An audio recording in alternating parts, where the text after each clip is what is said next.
The mental gymnastics are astounding. White supremacists never want to admit that white supremacy is real. That's the name of the game. It really is. Tariq Nasheed was not lying about that. See, white supremacists can never admit that it's real because that creates an avalanche effect.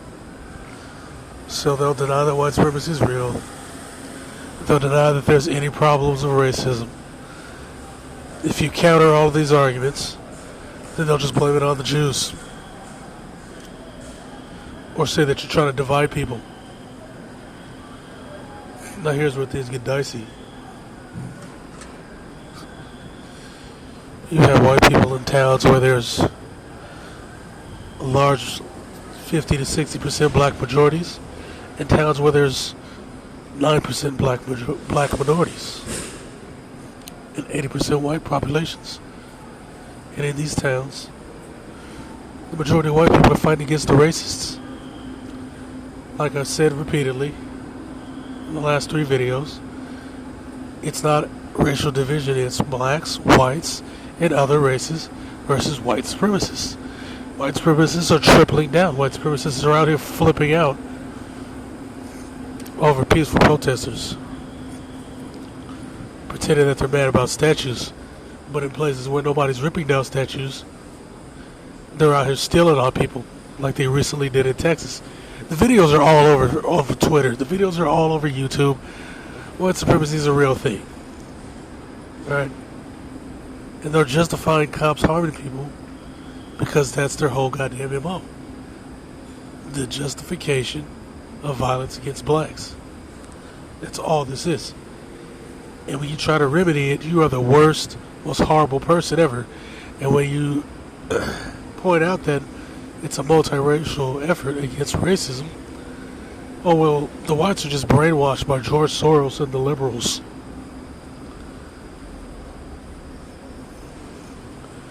Or they're all communists and this is a part of a communist Marxist threat. It's Marxist socialism or some shit. Here's the deal with that.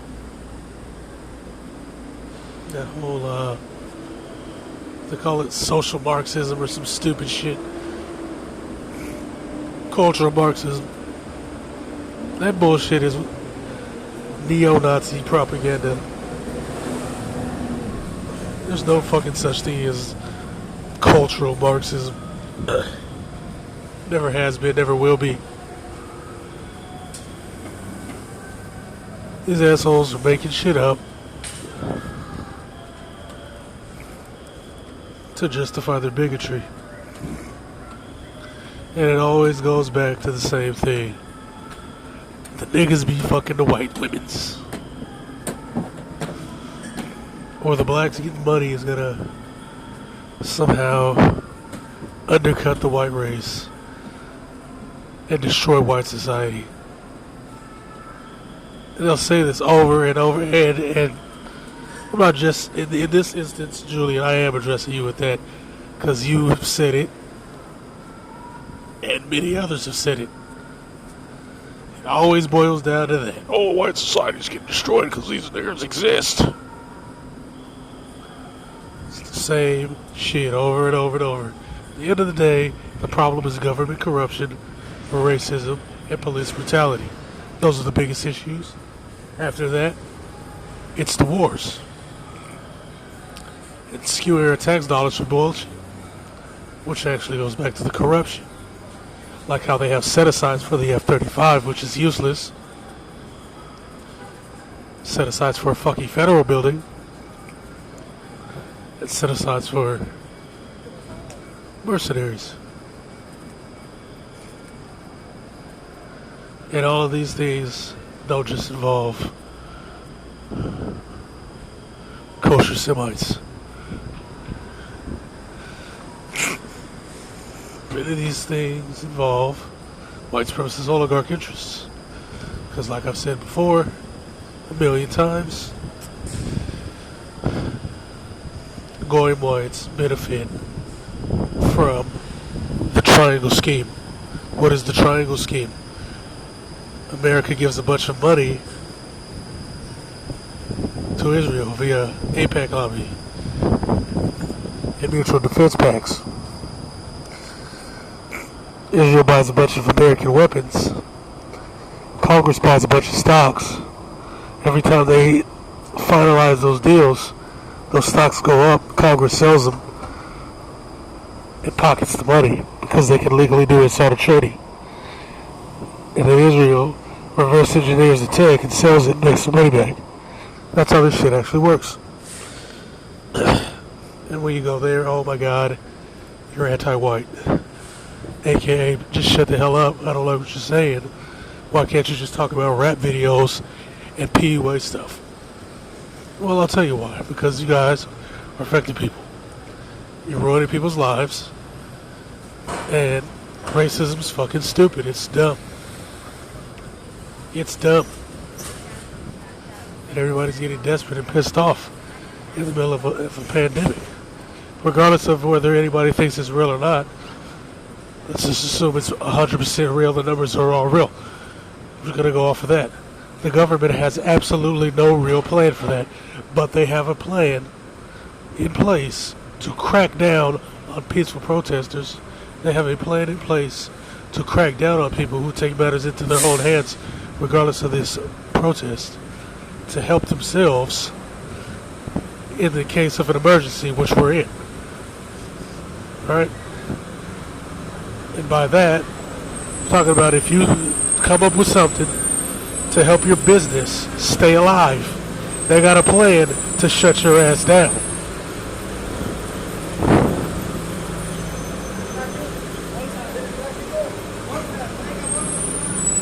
If you have a way to help your community, independent of the government, they got a way to shut your ass down. This is about choking out the population economically. Prostitutes and soldiers. Prostitutes and soldiers. They are purposely trying to put people into a bad position like they did in 2008. Remember, Captain Change made no progress during 2008 to 2016. None. So the only people he did so for were the white supremacist oligarchs. And the bottom line, many homeowners lost their houses and they didn't get any recoups. The 2008 financial crisis wiped them out. It wiped out a ton of black homeowners. Asset forfeiture just pick up the scraps. Scraps of people that were barely holding on and survived the first wave. So the puppet in charge would be damned. I can care less when you talk about Trump. It's the same shit. People are like, oh, he's a hero, he's a freedom fighter, he's trying to... What the fuck are you talking about? It's nonsense. I'm never going to go into... We all know that Trump is the same as Obama. He's the same as Hillary Clinton at this point. They're all the same. Now, Israel's hurting right now because of protests. But the general the ambassador that Trump put in charge of Germany, he's not going to make a fucking difference.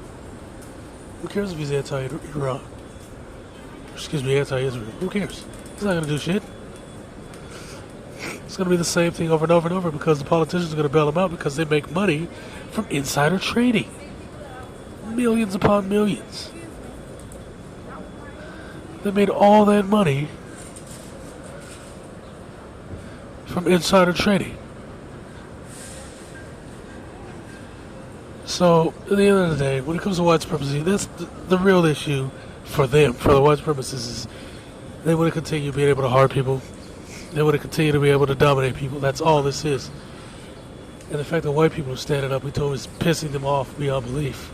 So they're coming up with this stupid-ass theory about communists. What communists? Is it Russia? See, here's the... All Russia did back in the day, if you look at Russian propaganda, and Rusty Balls actually there's a guy named Rusty Balls, Richard Miller from Delaware.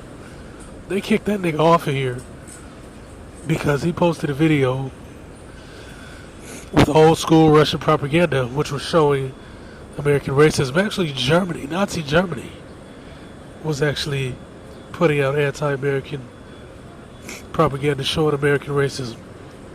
It was that simple. All you gotta do is show it. They'll come out here talking all this shit, and they're in their own country beating the hell out of Americans, blacks. They're shooting up and raping Native Americans. And I've already talked about and proved that. These guys do whatever they want.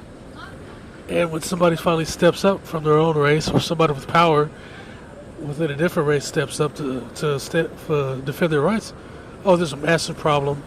And it's a communist threat. It's George Soros. It's the liberals. It's the aliens. It's the Jesuits. It's all these imaginary groups. Dude, the riots, the protests, it's not the liberals. And last time these protests happened, it wasn't around election time. They've happened repeatedly. They just got repressed. Just like they suppressed Occupy Wall Street under Obama. It's the same shit. People are sick of all the corruption, and they're sick of the racism. And nobody wants to stop it. The people that don't want to stop it are fighting against it. They're rounding up peaceful protesters in New York. They aren't ripping down statues here. They aren't ripping down shit here. These people were doing peaceful protests. Those cops ran up on them and threw their asses in vans. And then we got situations of people who were nonviolent, who got killed, who there's literally no way to justify what happened to them. Like Breonna Taylor. You demonize your boyfriend because he had the balls to fight back. As I always advocate. So they say he was a drug dealer and all this. So I just slap up the articles. As soon as I slap up the article, boom, hey, you're blocked. White supremacy just blocks me. When I show the stats on white crime, oh, they block you.